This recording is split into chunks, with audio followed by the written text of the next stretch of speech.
respuesta sería que no hubiera puertas. Y antes de ir al texto del Evangelio, quisiera aquí hacer dos alusiones.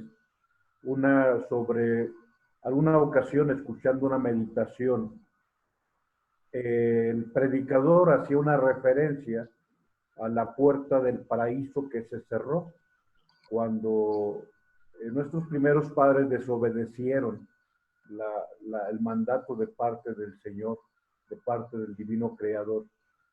Y bueno, dice el texto del Génesis, en el capítulo 3, donde se narra la caída de nuestros primeros padres, que Dios puso un ángel con una espada flamígera para que nuestros primeros padres no accedieran al paraíso. Y aquel predicador decía que nuestros primeros padres con cierta nostalgia se acercaban con frecuencia a aquel paraíso y lo veían un tanto con tristeza, con melancolía, viendo aquello que habían perdido precisamente por el pecado, en la desobediencia del pecado original. Es una meditación, pero me vino a la memoria porque yo quisiera hoy vincular hablar de la puerta que se cerró. Incluso me acuerdo muy bien aquella palabra que utilizaba el predicador. Decía que Dios había puesto un cancerbero celestial. El cancerbero es alguien que cuida una puerta, como a veces hablamos del portero, el cancerbero, el del fútbol. Pues dice que había puesto un cancerbero celestial, que era ese ángel, para que impidiera el acceso hacia el paraíso de parte de nuestros primeros padres.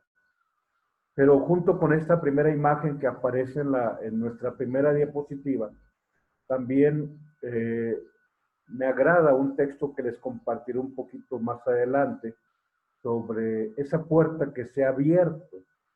Aquella puerta que se cerró en el paraíso, ahora se ha abierto.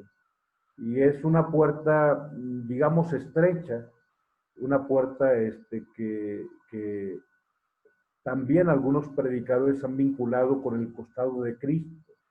Es la puerta al paraíso, es la puerta para regresar a la gloria. Por eso esta imagen que a mí me impacta mucho, de un Tomás incrédulo, metiendo su dedo en el costado del Señor, me refiere también a esa puerta que ahorita un momento más voy a compartirles también.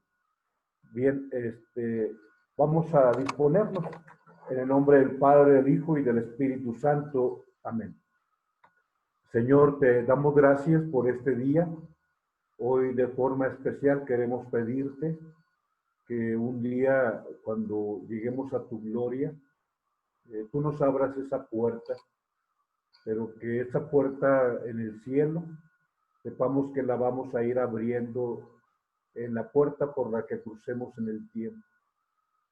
Permítenos esforzarnos para no fiarnos de las puertas amplias, de las propuestas a veces fáciles, del menor esfuerzo, sino que podamos no tenerle miedo a la puerta estrecha de la exigencia, de la entrega diaria, del trabajo, del sacrificio, de la donación, de la palabra dada, de la lealtad a la palabra dada. Danos, Señor, tu Espíritu Santo para comprender tu palabra. Adelante vamos a ver el texto del Evangelio. Es de San Mateo. Les decía, es el capítulo 7, versículo 6, y después del 12 al 14. Que el Señor esté con ustedes.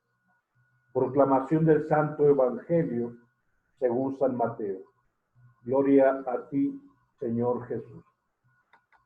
En aquel tiempo dijo Jesús a sus discípulos: no deis lo santo a los perros, ni les echéis vuestras perlas a los cerdos. Las pisotearán y luego se volverán para destrozaros. Tratad a los demás como queréis que ellos os traten. En esto consiste la ley y los profetas. Entrad por la puerta estrecha, ancha es la puerta y espacioso el camino que lleva a la perdición, y muchos entran por ellos. Que estrecha es la puerta y que angosto el camino que lleva a la vida, y pocos dan con ellos. Palabra del Señor. Gloria a ti, Señor Jesús. Bien, el texto del Evangelio se brinca algunos versículos, que es el versículo 7 al versículo 11. Empieza con el versículo 6, hablando acerca de las cosas santas que deben cuidarse, que debemos valorarlas, que debemos no jugar con lo sagrado, que adquirir un compromiso. Pero los versículos 7 al 11 son el tema acerca de la confianza, pero también de la oración. No viene aquí. Pidan, se les darán, busquen y encontrará, toquen, se les abrirá, al que busca se encuentra, al que toca se le abre, al que pide se le da, etc. Pero bueno, aquí se pasa al versículo 12, donde el versículo 12 es lo que llamamos la regla de oro, por eso puse en la parte de arriba de este texto bíblico la regla de oro, que no es otra cosa, sino no hagas a nadie lo que no quieras que te hagan. Trata al otro como quieres que a ti te traten. Es la regla de oro. Al final de cuentas, si tú y yo observamos este principio, las cosas van a ser buenas. Pero a veces tratamos a otro diferente a como quisiéramos que nos trataran. O a veces hacemos al otro lo que no queremos que a nosotros nos hagan. Y entonces, bueno, somos incongruentes. Creo que si hiciéramos esa llamada regla de oro, fíjate que no lo digo yo, lo dice nuestro Señor, dice, acuérdate que la ley y los profetas y los otros escritos son la Biblia para el Antiguo Testamento. El Señor está en el sermón de la montaña, así como Moisés dio la ley cuando subió al monte Oreb para el Sinaí, digamos, dio la ley, dio el decálogo, los mandamientos. El Señor está sintetizando todo lo que es la Torá, que es la Tanakh, todo lo que es los Nevi'im, que son los profetas, ahí lo dice, y no dice los Ketubim, pero los otros escritos, los didácticos. Dice, todo el Antiguo Testamento se reduce en traten a los demás como quieran que los traten a ustedes. Pero somos incongruentes. O sea, queremos que el otro nos trate bien y nosotros tratamos con la punta del pie a los demás. No hagas a nadie lo que no quieras que te hagan. Pero bueno, dejo ahí ese versículo 12 del capítulo 7, que es la regla de oro. Y ahora pues me refiero al tema de la puerta, que es el que quiero focalizar. Dice el versículo 3, entrad por la puerta estrecha, y yo lo he subrayado. Y después habla de las propuestas que a veces encontramos. A veces encontramos una puerta ancha, un espacio, un camino espacioso, pero ese camino de la puerta ancha, del camino espacioso, pues nos lleva a perdernos. Y entramos por ese porque nos gustan las puertas anchas, o sea, que no haya exigencias, que no haya algo que nos signifique un esfuerzo. Y dice el versículo 14, qué estrecha es la puerta, qué angosto el camino que lleva a la vida, y pocos dan con ellos. Sí. Hablemos sobre esa puerta estrecha y quiero compartirte adelante este soneto hermoso, que te digo se refiere a esa imagen que te comentaba de la primera diapositiva, donde está Tomás prácticamente estirándole su piel de nuestro Señor cuando le dice el Señor, acerca tu dedo a mi costado, acerca tu dedo a mi mano, no seas incrédulo. Y este soneto es hermoso, es de Pedro Calderón de la Barca. Dice, ya lo había compartido. ¿Qué quiero, mi Jesús? Quiero quererte. Quiero cuanto hay en mí del todo darte, sin tener más placer que el agradarte, sin tener más temor que el ofenderte. Y luego empieza a jugarlo con los verbos. Quiero olvidarlo todo y conocerte, quiero dejarlo todo por buscarte, quiero perderlo todo por hallarte, quiero ignorarlo todo por saber.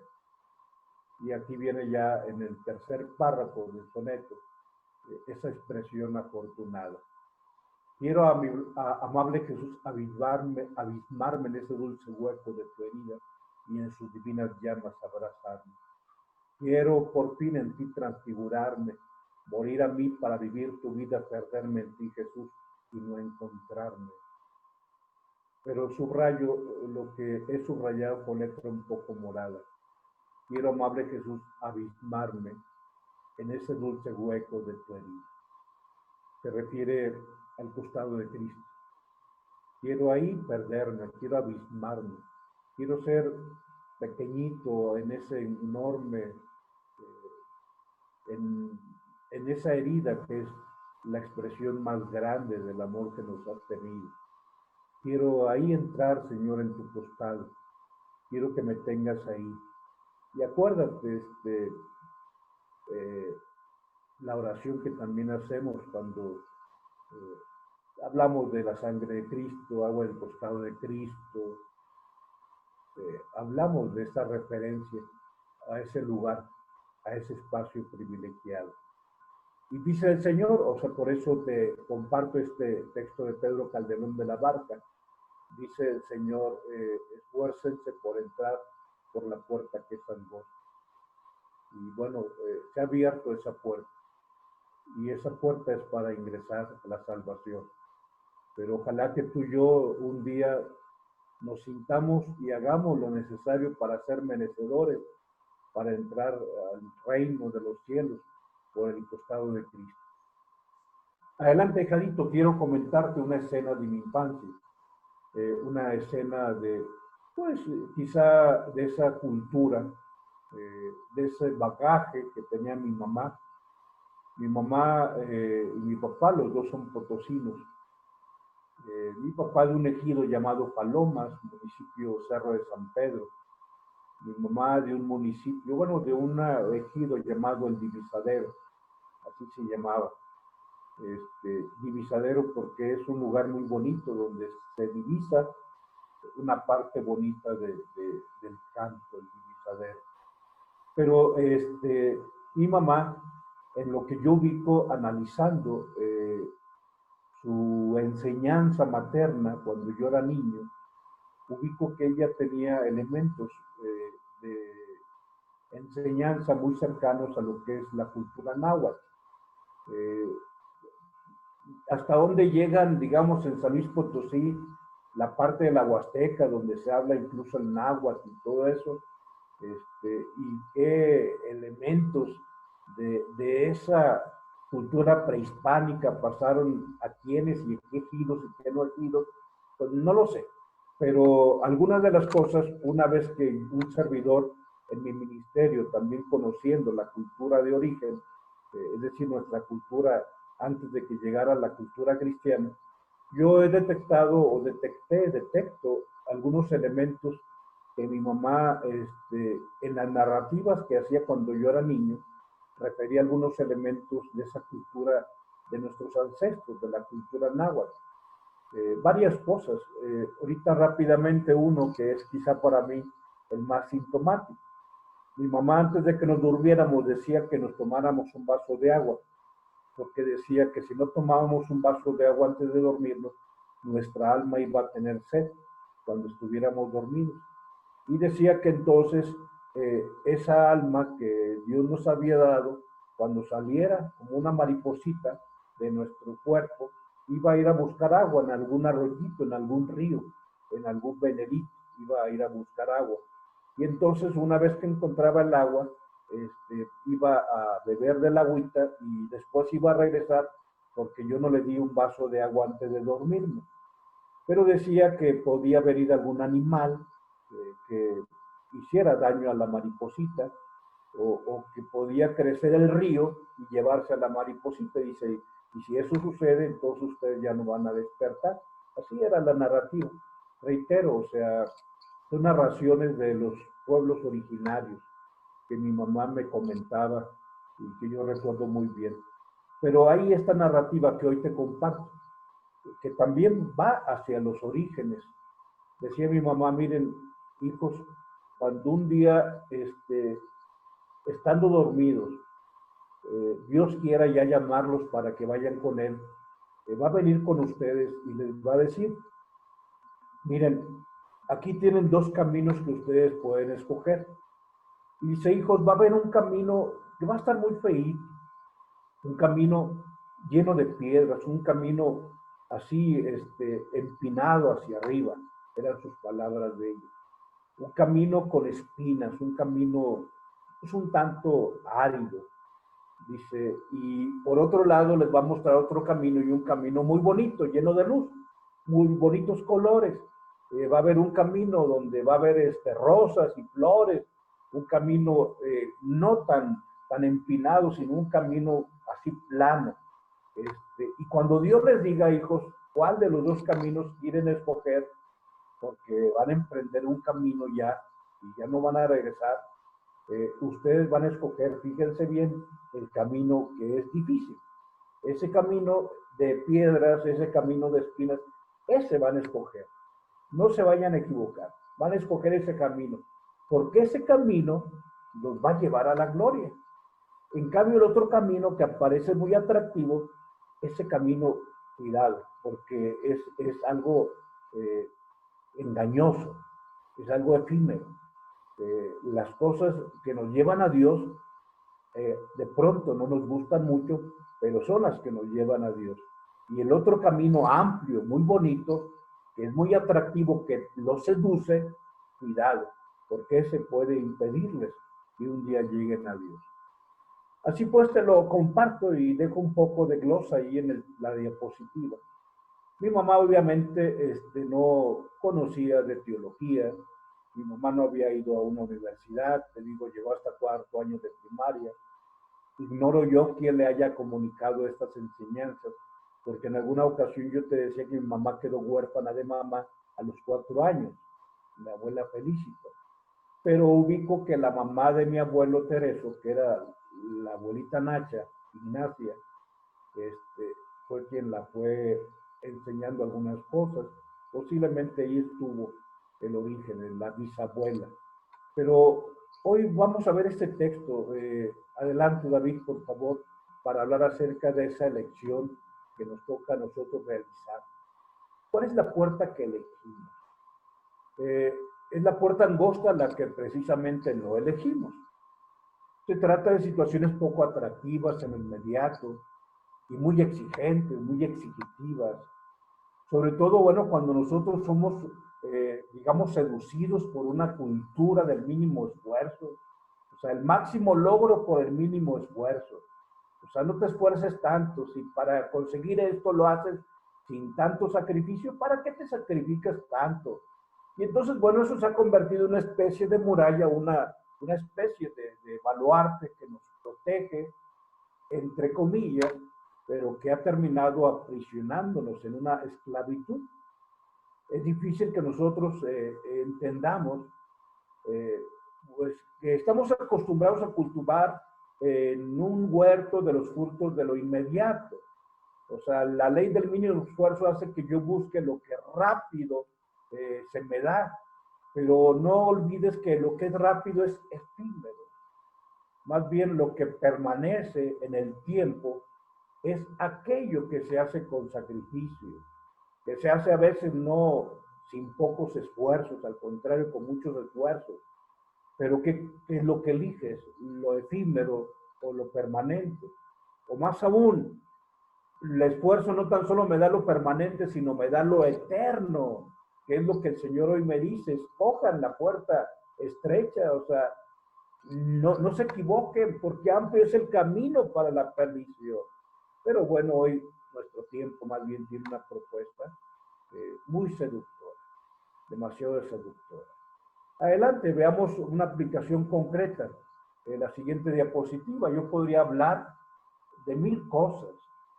Hoy he elegido hablar de la paternidad, pero puedo hablarte del ministerio sacerdotal, puedo hablarte de la puerta estrecha, de lo laborioso, de alguien que trabaja, de alguien que sea profesionista. Puedo hablarte de la puerta estrecha, de alguien que pues, tiene que disciplinarse, si ha emprendido un negocio y que tiene que conseguir las cosas no tan fácilmente, sino que tiene que escoger la puerta estrecha de ser un buen administrador. Podríamos hablar de esa puerta angosta, incluso del noviazgo, donde amplia es la puerta de un noviazgo que termina en desazón y en tristeza.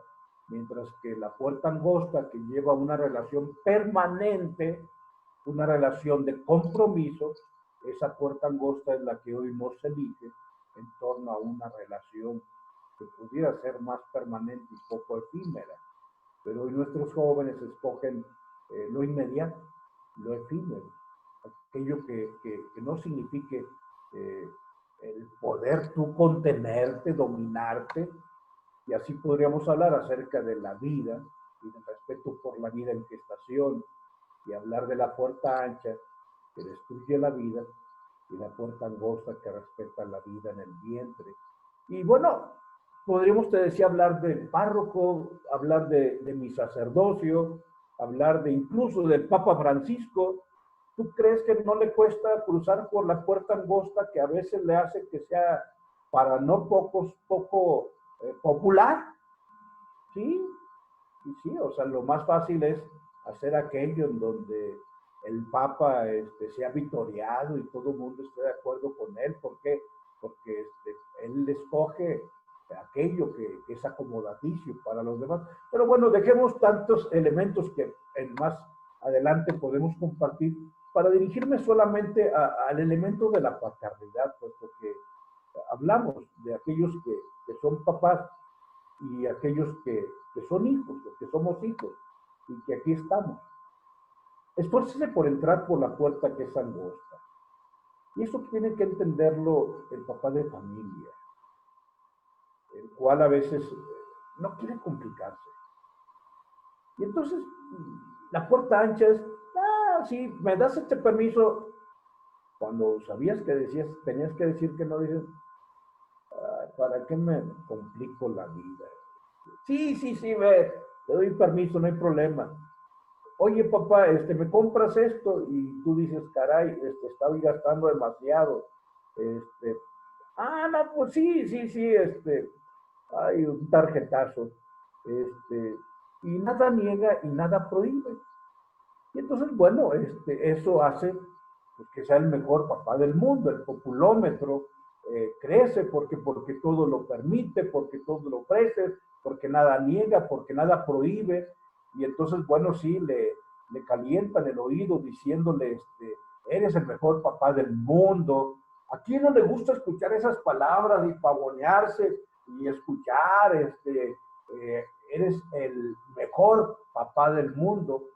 eh, digamos, son los frutos de lo efímero, no los frutos que permanecen de la palabra que corrige, de alguien que acompaña, de alguien que sabe que no todo puede permitirlo, que no todo se otorga, que hay cosas que deben negarse y que no se debe tener miedo a prohibir algún tipo de situaciones.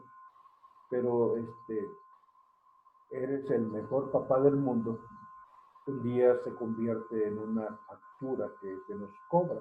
Adelante, ahijadito, por favor. Se cobra una factura de algo que debimos haber exigido y que no exigimos. Y a mí me entristece cuando de pronto las facturas llegan. Me ha tocado acompañar, incluso hasta, perdón que lo diga, me ha tocado acompañar hasta el forense a algunos papás. Este, yo conozco ahí la morgue, el anfiteatro, lo conozco. Me ha tocado acompañar a personas eh, cercanas,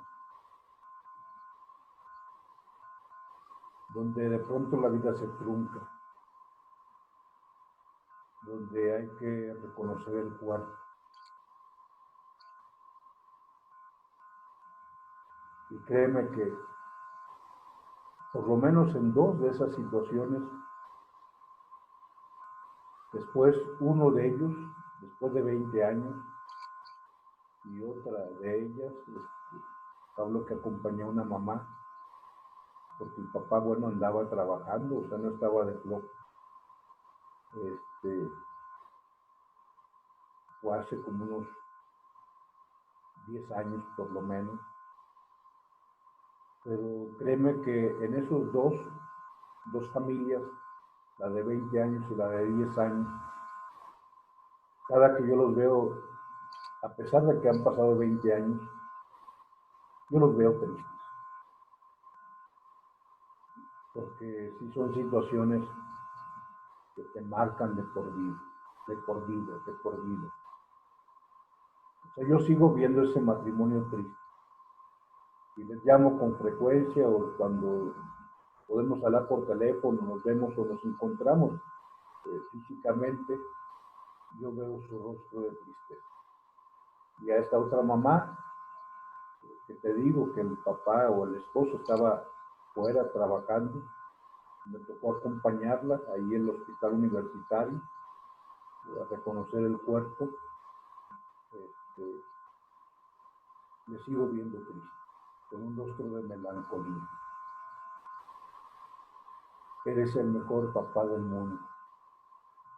Y me ha tocado papás que de pronto esas palabras les taladran también los oídos cuando a esos hijos que les permitieron todo y que no les pusieron nunca límites, de pronto ya están envenenándose con alguna sustancia. Y nuevamente, o sea, ver el rostro. Sé que esto es, y voy a decirlo, multifactorial, o sea, son muchos factores los que de pronto tienen resultados nefastos. Y no todos los jóvenes que a veces se envenenan son porque los papás hayan sido displicentes, que los papás hayan sido solapadores, no, hay de todo, pero el papá puede estar tranquilo si hizo lo que tenía que hacer. ¿Te acuerdas cuando hablamos de satisfachere, suficiente, vaquero, suficiente? Pero sí existe hoy en nuestro tiempo una tendencia de papás que no quieren complicarse la vida. De papás que dicen, no, si llega a las 3 de la mañana, que llegue a la hora que quiera, yo aquí estoy dormida, mañana tengo que trabajar, yo aquí estoy dormido, o sea. Y bueno, sé que es muy complicado y sé que puede ser muy severa mi afirmación, pero hoy el Señor nos invita a que no le tengamos miedo a la puerta estrecha y que incluso tú y yo no tengamos miedo a de pronto hacernos impopulares si es para el bien de los que Dios nos ha confiado, de los que Dios ha querido poner en nuestra vida. Voy aterrizando, sé que hay muchas cosas por platicar, pero hoy a todos nos gustan las puertas anchas y a algunos nos gustan no las puertas de 2 hojas, sino puertas de 4 hojas, como las que están ahí en la casa de la iglesia. Tú has ido a la casa de la iglesia, que fue nuestro antiguo seminario de corregidora. Conoces esas puertas de madera amplias. Es más, o sea, no nos gusta puertas de 4 hojas, sino que no haya puertas, o sea, es más, vamos a, o sea, hoy no es que quiera o queramos la puerta angosta o la puerta ancha, no, hoy que no haya puertas. O sea, qué genial idea la del padre Rogelio, quiten las puertas, o sea, ya no va a haber puertas. O sea, ¿para qué te esfuerzas en escoger una puerta u otra? ¿O para qué giras el picaporte? Que la ancha calzada exista y entonces pues ya no te vas a complicar. Y esta es una historia de nuestro tiempo, y una historia, digamos, de tantas cosas. Aquí hago una referencia breve al final sobre la cuestión de la continencia. Quienes no tienen continencia, es decir, quienes no se contienen en sus pasiones, quieren que haya continencia de una vida que se corte.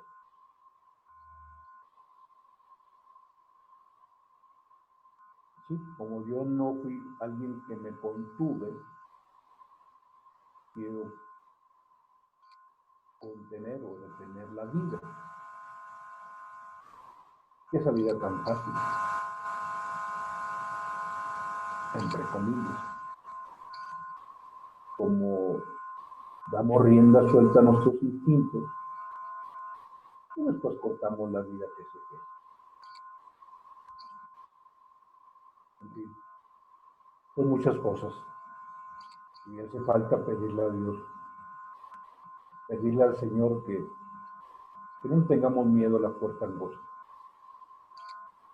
Es la que nos lleva a la salvación. En cambio, es amplia la puerta que puede provocar nuestra destrucción en el tiempo y en la eternidad. En nombre del Padre, del Hijo y del Espíritu Santo. Amén. Pues muchas gracias, Jaito. Gracias a todos. Gracias por estar aquí.